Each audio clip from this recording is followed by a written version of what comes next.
यह पाकिस्तान केवल गीदड़ भक्की है। उसके पास हो भी तो चलाने का उसमें न तो जिगर है, न कोई भारत के पास उससे कई गुना है। जो भी हमसे टकराएगा वो मिट्टी में मिल जाएगा। पाकिस्तान के रूप में रहेगा या नहीं, इसमें भी उसको सोच लेना चाहिए। अपने देश में बैठे बैठे ही उनके ठिकाने नष्ट कर सकते हो। जो आतंकवादी अड्डे हैं, उन अड्डों को समाप्त करना पहला कदम होगा।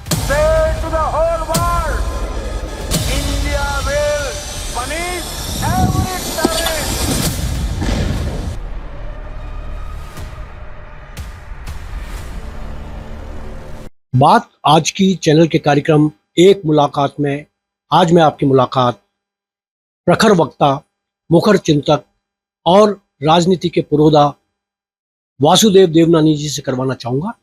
देवनानी जी विधानसभा अध्यक्ष हैं और उससे ज़्यादा उनका अगर परिचय कराया जाए तो वे राष्ट्रवादी विचारधारा के प्रखर वक्ता भी हैं और उनके जीवन में राष्ट्रवाद इस तरीके से उतरा हुआ है कि जिस तरह लहू धमनियों में भाग लेता है, भागता दौड़ता है। राष्ट्रवाद की जब बात चली तो हम पहलगाम में हुए नरसंहार को भूल नहीं सकते। नरसंहार वो भी मजहब पूछ पूछ कर किया गया, जिसकी पूरे विश्व में चर्चा है। लोग मजम्मत कर रहे हैं, निंदा कर रहे हैं उसकी। मुस्लिम कंट्रीज भी उसकी मजम्मत पर उतर आए हैं। मैं कुछ ऐसे सवालों से आपका परिचय देवनानी जी से करवाना चाहूँगा जो अभी अनुत्तरित तो नहीं कह सकता, लेकिन बहुत कम चर्चित हैं। सबसे पहले तो मैं आपका स्वागत करता हूं बात आज की चैनल में, आप आए। नमस्कार, बहुत बहुत धन्यवाद, आप बता रहे। पहला मेरा सवाल जो है वो ये है कि जो पहलगांव में जो घटना हुई उसको आप विचारक और राष्ट्रवादी वक्ता के रूप में किस तरह देखते हैं? पहलगांव की घटना यह केवल पर्यटकों के ऊपर हमला नहीं है, बल्कि पूरे भारत पर हमला है, प्रजातंत्र पे हमला है, भारत के लोकतंत्र पे हमला है, जहां पर कभी भी इस तरह की अपेक्षा नहीं है कि वह धर्म का पूछ करके और व्यक्ति पर गोली चलाते हो। वैसे तो वो मानव नहीं है, वे एक तरह से दानव हैं जिन्होंने इस तरह का कृत्य किया है। और मेरा तो इसमें कहना है कि ये व्यक्तियों ने कृत्य नहीं किया, इसके पीछे जो असल में आतंकवाद जो लगभग मोदी जी के नेतृत्व में समाप्ति की ओर बढ़ रहा है, उस पर हमला है। और उसमें मोदी जी जिस प्रकार की बात कर रहे हैं, मुझे लगता है कि ये 3 लोगों को मारने से तो कुछ नहीं होगा। जो आतंकवादी अड्डे हैं, चाहे वो पीओके में है, चाहे वो पाकिस्तान में, उन अड्डों को समाप्त करना पहला कदम होगा। और दूसरे कदम के रूप विचार करें, ये आज की समस्या नहीं है। पाकिस्तान जब से बना है तब से भारत से उसका शत्रुतापूर्ण जो व्यवहार रहा है, चाहे वो विभिन्न प्रधानमंत्रियों के समय रहा। पहले मैं समझता हूँ कि उन्होंने जिस तरह से शेख अब्दुल्ला को नेहरू जी ने शह दी थी, उसके बाद जड़ें वहाँ हमेशा रही कि हम भारत के खिलाफ रहेंगे। और मतलब जो उसकी जड़ है, जो उसको शह देने वाला राष्ट्र पाकिस्तान है, उसके खिलाफ भी कठोरतम कदम उठा करके ऐसा सबक दिया जाए जिस सबक के कारण भविष्य में वो कभी इस तरह की आंख उठा के भी भारत की ओर न देख सके। देवनानी जी, ऐसा कदम उठाए जा चुके हैं। जहाँ तक मैं ये महसूस कर रहा हूँ कि जो सिंधु नदी का पानी रोकने की बात है, वो किसी भी बड़े परमाणु बम जो पाकिस्तान में इस्तेमाल किए जा सकते थे, उससे बेहतरीन जो जल बम उन्होंने चलाया है वो निश्चित रूप से दूर का वो है। लेकिन सबसे बड़ी बात है कि पानी रोका जाना व्यवहारिक रूप से क्या संभव है? ये जो सवाल मीडिया में भी उठ रहे हैं और लोगों के दिल में भी हैं, उस पर आप क्या कहना चाहिए? वैसे तो देश के प्रधानमंत्री मोदी जी ने जिस प्रकार के सिंधु नदी के पानी को जो संधि थी उसको उन्होंने स्थगित करने की जो घोषणा की है, यह पाकिस्तान पर एक बहुत बड़ा आक्रमण है।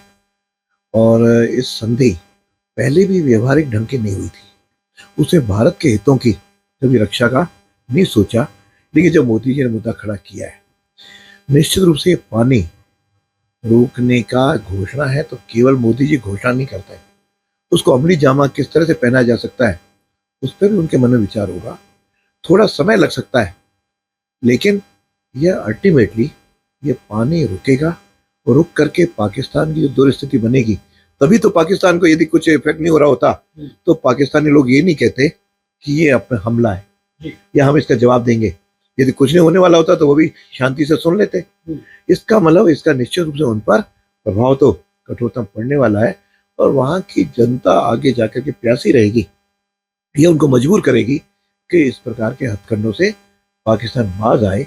ये वहां की जो सेना है, उसके सेनाध्यक्ष हैं श्रीमान मुनीर जी, उन्होंने इस प्रकार का जो भारत पर हमला किया, प्रेस कॉन्फ्रेंस की, उस दिन सैनिकों को संबोधित करते हुए शब्द कहे, उन्होंने ही इसको शह दिए भड़काने की।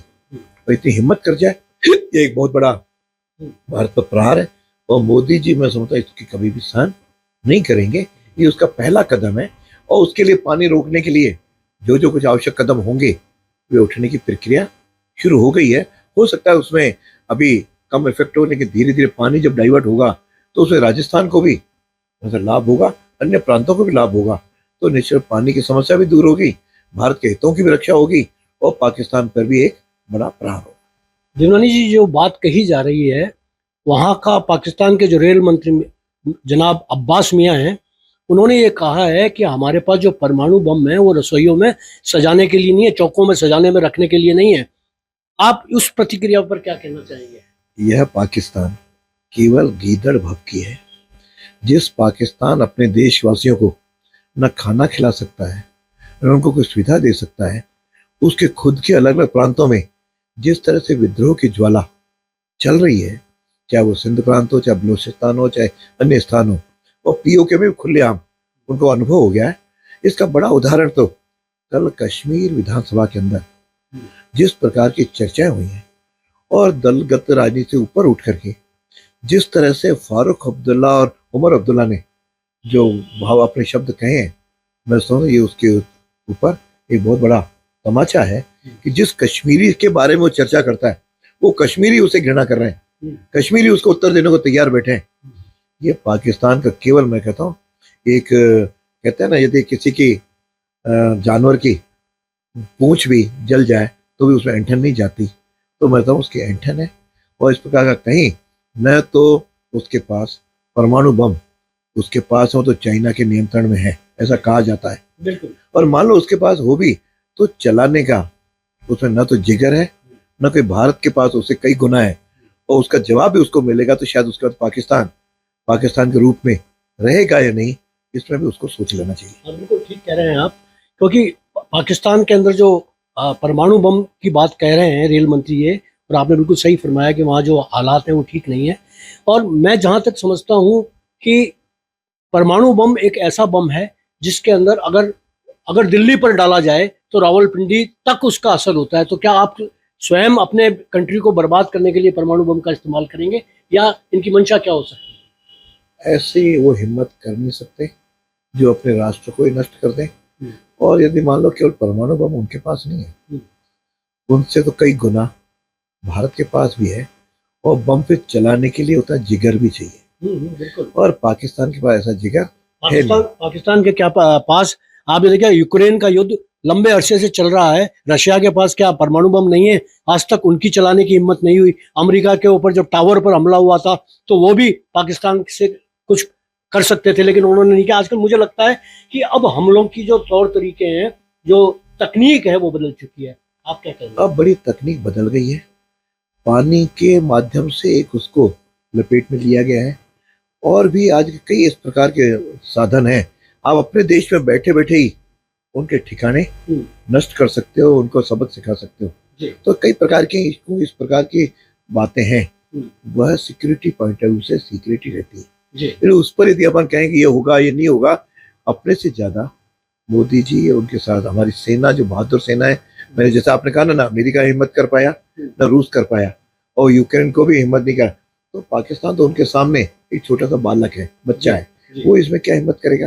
अच्छा, एक जो बात कही जा रही है कि व्यापार बंद कर दिया हम लोगों ने, राजनीतिक संबंध खत्म कर दिए हैं, उसके बाद में उनका एक जवाब आया, शिखर वार्ता का जो वो था, हमारा शिखर समझौता था, वो भी हमने वो कर दिया है। आप उस वार्ता के रद्द होने पर क्या कहेंगे? बिल्कुल, ये वार्ता करने लायक पाकिस्तान नहीं है, इसलिए पुराने जितनी संधियां हैं उसको रद्द किया गया है। जब तक पाकिस्तान घुटने नहीं टेक देगा और आगे से इस प्रकार के न करने का उसको हमको विश्वास है, वो तो कहेगा शब्दों में, ये भारत को विश्वास नहीं हो जाए, नहीं करेगा, तब तक उसको घुटने टिका करके सबक सिखाने की जो मानसिकता इस समय हमारा जो राष्ट्रीय नेतृत्व जो मजबूत है, वह निश्चित रूप से इसको बिना उसके कोई रियायत नहीं मिलेगी। बिजनेस तो अभी उनका आमान सामना, केवल आप हवाई उड़ाने, पाकिस्तान ने रिएक्शन में क्या किया कि भारत की हवाई उड़ाने पाकिस्तान से नहीं गुजरेंगी, उससे उसको इकोनॉमिक लॉस हो रहा है। उसको जो पर डे करोड़ों रुपए मिलते थे वो बंद हो गए, तो उसकी आर्थिक स्थिति वैसे चरमरा रही है। वो तो भीख का कटोरा मांग करके सारा मांग रहा है। अब तो मुस्लिम राष्ट्र भी उसके साथ नहीं है। आप देखो कितना मोदी जी के आने के बाद परिवर्तन हुआ है। एक जमाना था जो सारा विश्व पाकिस्तान के साथ खड़ा था और हम केवल रशिया पे डिपेंडेंट थे। आज उल्टा हो गया, तो उसके साथ कोई राष्ट्र बड़ा तो कोई खड़ा ही नहीं है। और बाकी सारे ये मुस्लिम राष्ट्र भी मोदी जी की कूटनीति के कारण हमारे देश के साथ खड़े।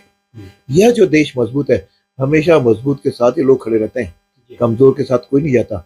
और कमजोर भी ऐसा जो बेईमान हो, जिसकी नीयत गड़बड़ हो, जिसके पास कोई न साधन हो और न कोई उसको करने की उसकी इच्छा शक्ति तो भले ही रखता हो लेकिन ताकत नहीं हो। तो इस मामले कोई भारत को कहीं कोई खतरा नहीं है। ये पाकिस्तान मुझे लगता है आगामी कुछ दिनों में घुटने टेक कर भारत के सामने टेक देगा, बिल्कुल टेक देगा। एक और बात जो इस पहलगाम के जरिए आई कि हिंदू मुसलमानों के बीच में जो दूरियां थीं, और ऐसा लग रहा था कि ये दूरियां राजनीतिक रूप से हिंदुस्तान के पक्ष में नहीं है। बाहर से आने वाले लोग, उनका स्वागत किया जाता था और इस तरीके के भी लोग थे जो अन्नदाना यहाँ का, आबोदाना यहाँ का खाते थे लेकिन पड़ोसियों के गीत गाते थे। ऐसे लोगों को अभी शिक्षा मिली है। अब इससे जो माहौल बना है हिंदू मुसलमानों के पास आने का, इस पर आप क्या कहना चाहिए? 70 सालों में पिछले कांग्रेस सरकार ने इस देश को एक तरह से धर्मशाला बना दिया था। कोई भी आओ, कोई भी रहो। अब जब कहा कि सब वीजा खत्म है, तो कई इस प्रकार की घटनाएं सामने आ रही हैं। वहां से आके यहाँ शादी करना, बच्चे यहाँ तैयार करना, बच्चे पैदा करना, ये सारा जो है कहीं कोई सिस्टम नहीं। तो मैं समझता हूँ अब सारी चीजें व्यवस्थित होंगी। आज भी कह रहे हैं कि देश के अंदर कई करोड़ों लोगों में बांग्लादेशी आए हुए हैं, कई रोहिंग्या आए हुए हैं, कई पाकिस्तानी वेश में कई लोग मुसलमान भी आ गए हैं। स्थानीय मुसलमान इतना गड़बड़ नहीं है। ये विदेशों का, लेकिन शहर तो यहीं से मिलती है। आके किसी के घर ही रुकते हैं, किसी के साधन भी लेते हैं, किसी वो भी करते हैं, अपने रेकी भी करते हैं। तो इस तरह की उन लोगों को भी बात आ जाना चाहिए।